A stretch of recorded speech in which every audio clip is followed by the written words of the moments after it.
Hello, my name is Manish Srivastava and I'm a second year MBA student and Center for Digital Studies MBA Fellow at the Tuck School of Business at Dartmouth College. I'm pleased to welcome Dan Albohn, Manager Strategic Business Development at Sony Electronics Digital Reading Business Division, who is joining us today as a part of the Brit Technology Impact Series. Welcome to Tuck, Dan, and thank you for being here. Thanks, Manish. Thanks for having Sony. We're looking forward to the full day's events.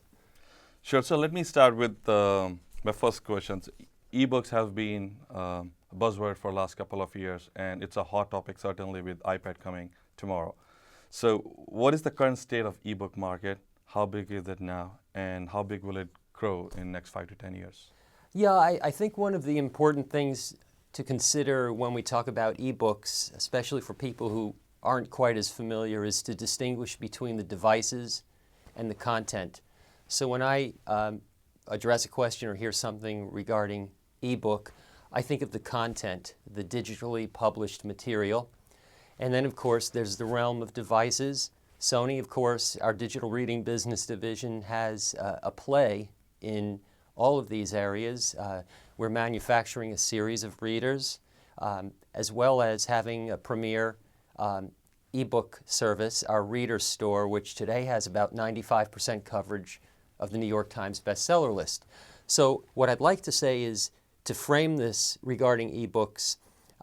If you ask that question to different folks in publishing, you get a different answer, because there's trade publishing, like Simon & Schuster, HarperCollins, Random House, the publishers of fiction and nonfiction. They've been the trailblazers in downloadable ebooks to devices like the Reader and our competitors. Then if you look at newspapers and magazines, they've been in the digital realm for a long time. They're not measured as ebooks, but they're clearly offering downloadable, wirelessly delivered content as well.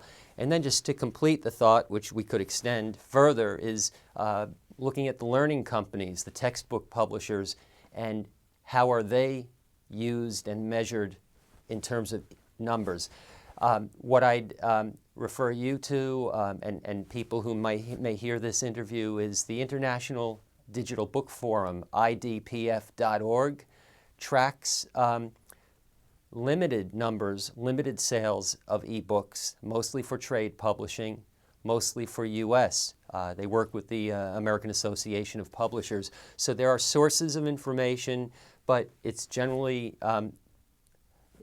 felt that in spite of the huge growth in trade ebook sales, it's very understated today. Okay.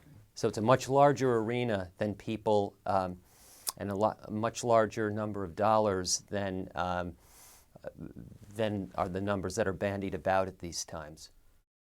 The adoption of ebooks has been slow till date. So what do you think would be the critical factors that would define the success of ebooks and its mass adoption? Well, it's sort of interesting. If you had asked me this question 2 years ago, I've been working with Sony on this since day one. I got a call from Tokyo and was asked, this was the early days of the e-ink technology, the e-ink technology being the screen technology on the Sony Reader products and several of our competitors. But I would say that when we launched the readers in 2006, and before then, it was really tough to gauge the size of the market and how it would grow. So we never overpromised in our justification to pursue this business to Howard Stringer, President Dick Komiyama, the senior executives who got behind this in the early days.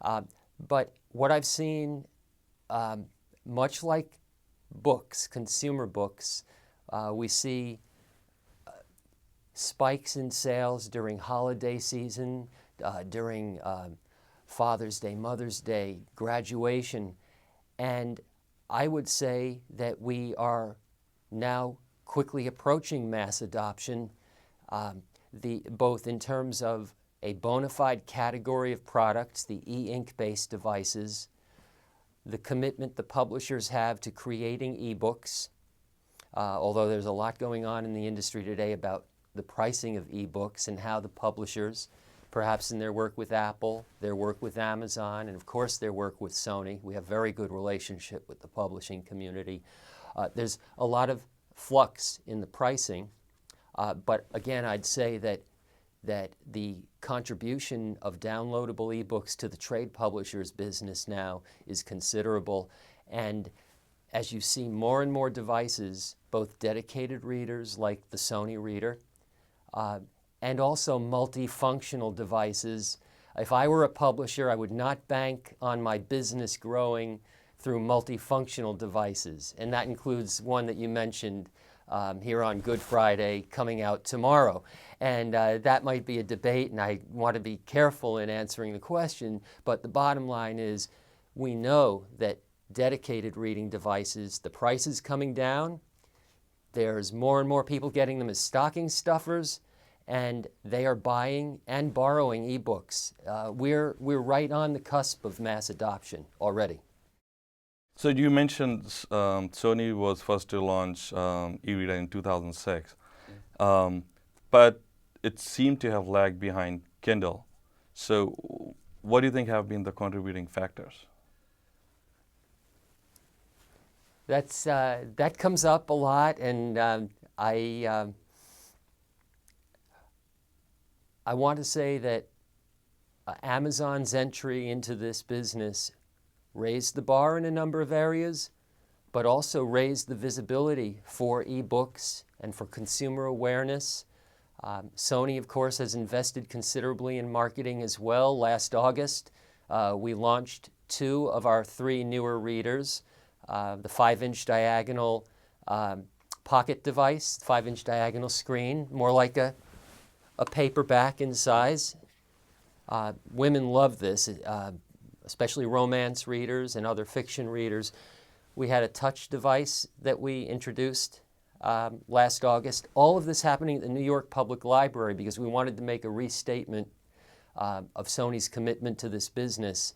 So what you've read in the press about Amazon, I think one of the reasons that they, obviously being entrenched in book publishing and a book destination site for many years, that's what they were known for and are known for, the wireless capability, the speedy transaction from the website direct to the device, the easy purchase was important because e-reading and e-paper brought in a number of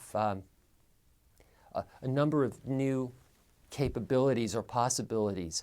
For me and for Sony, it was the electronic reading experience and how superior e-ink is and was over the traditional liquid crystal displays and the backlighting and that sort of thing. We could expand on that if we wanted to.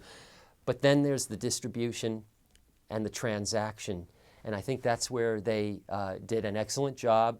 And of course, this past December, Sony launched our wireless daily edition device with 20 to 30 publishing partners, and we're bringing many more periodicals on. And the importance about the wireless delivery is just that. For daily delivery of periodicals or even weekly, it makes for a nice flow right to the device. Makes for a nice quick transaction for an ebook too. But that's really the area that we needed to catch up on. Let me add one other point related to that to distinguish Sony, because not everybody needs wireless delivery to their dedicated reader or to their multifunctional device. We're all very comfortable downloading photos, music, all kinds of things from the internet via our PC, our Mac, and the USB connection to, in this case, the Sony reading devices. So that's why we offer a range of products. We're bringing in a whole new wave of customers who've never done immersive reading, and the e-ink display technology that we use represents it very well. So there's a choice, and that choice also is our customers can download ebooks from public libraries, so it makes the reader more important to their life. And if they are not book buyers, but they're book borrowers, they still may be prospects for a moderately priced dedicated reading device which does not have to have wireless capability.